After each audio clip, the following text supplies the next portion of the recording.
Hey there, my name is Phonetic and today we're going to change things up a bit and look into PvP. Starting off with the Guardian, Colorium has given us some Guardian PvP footage which I'm going to go through and sort of analyse and pick out the best bits.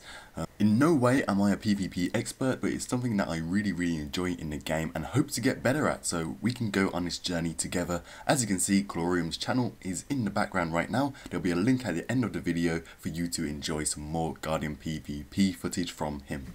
So to start things off, we're going to be looking at the build. Now, of course, we're a Norn Guardian. We have a sword, a torch, and a greatsword for our weapons. Now, straight onto the utility skills. Our heal is shelter, which blocks attacks while healing, which is very useful. Retreat, which is basically just a swiftness. And we've got two signets, Signet of Wrath and the Bane Signet. Now, the Signet of Wrath's passive is increased condition damage, and its active is immobilize your target, so it's good CC and good damage on passive.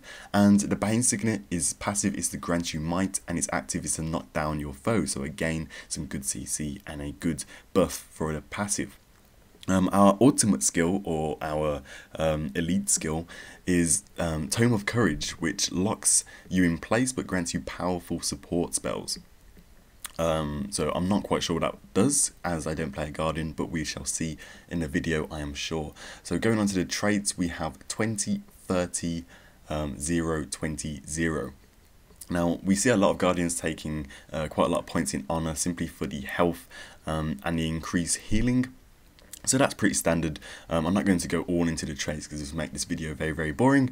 If you want me to do that in future videos, then just leave it in the comments below, but for now I'll leave it. And we got Zeal, which basically increases power and boon duration.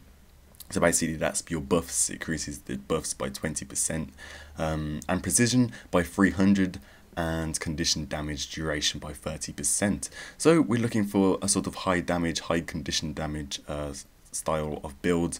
Not as supportive, I don't think, but regardless, quite a good damage build. So let's get right into some gameplay.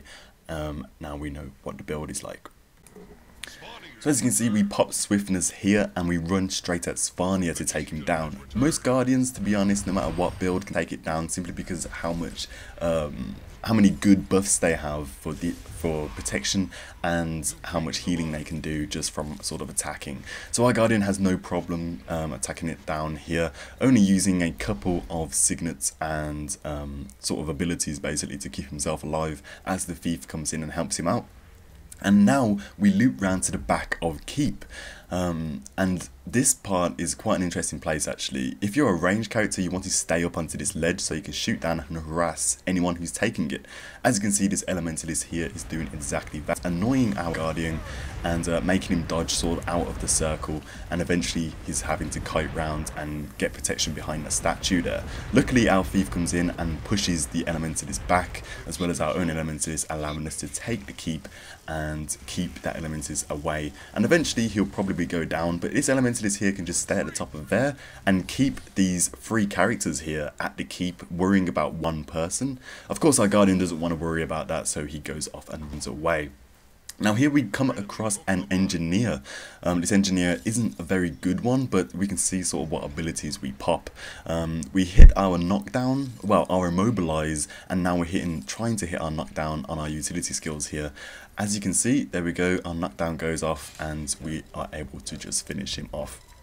So this Guardian build is very much to do with just locking your opponent down, switching out to your greatsword and killing everything imaginable with good, there's got two abilities, one in the sword and the torch to able to use to teleport to a target, and of course the greatsword allows you to leap to your target, as well as having the knockdown and the immobilize on your signets, but of course you sacrifice your passives if you want to use these CCs on your utility skills. So we find ourselves with two other enemies here. Our Guardian decides to take down the Thief first. Now we're going to put down some Wrath on this Thief. So first we start with the Signet of Wrath, which immobilizes him, put down the Symbol of Wrath, which does burning damage, and then we do the Whirling Wrath, which just blows him up for insane damage. With the help of another Thief, we manage to take that enemy Thief down. Switch on to this Engineer here, who is no problem at all to take down, and boom, 3-on-1. A little bit unfair, but hey ho, there we go. So after that engagement, our Guardian spent a little bit of time with defending Henge, but this Elementalist comes up and tries to take the point. Immediately tries to kite away from our Guardian, laying down some CC, but we managed to get an Immobilize on him and use Zealot's defense to get him down to half HP. He flashes away, but we managed to switch to our Greatsword and leap after him. He puts up his Earth Elemental form to try to block some attacks, which makes us miss our knockdown. We miss our Symbol of Wrath, but managed to just hunt him down just with insane damage from the Greatsword anyway, and the Elementalist doesn't really know what to do. We pop our Swiftness, he pops his Swiftness, so GG.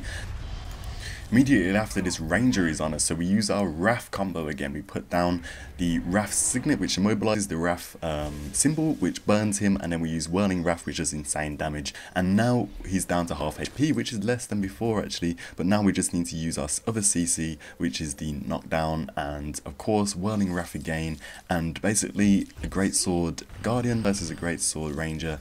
The Greatsword Guardian at the moment is constantly going to win, and we managed to burst this Ranger down, no problem at all, as well as just finishing him off there.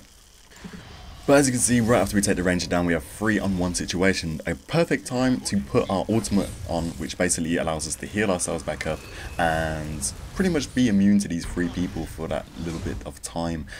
So our Guardian has a choice to make here. Does he run away or does he stay and defend the point? Of course he's going to stay and defend the point. Using his Greatsword and switching his weapons quite a lot here, as you can see. Uses Symbol of Wrath on the edge of the circle there. It's quite interesting. You would have thought he would have put it in the middle of the circle in order to stop them from capturing it, but he's just focusing on trying to survive at the moment, I feel.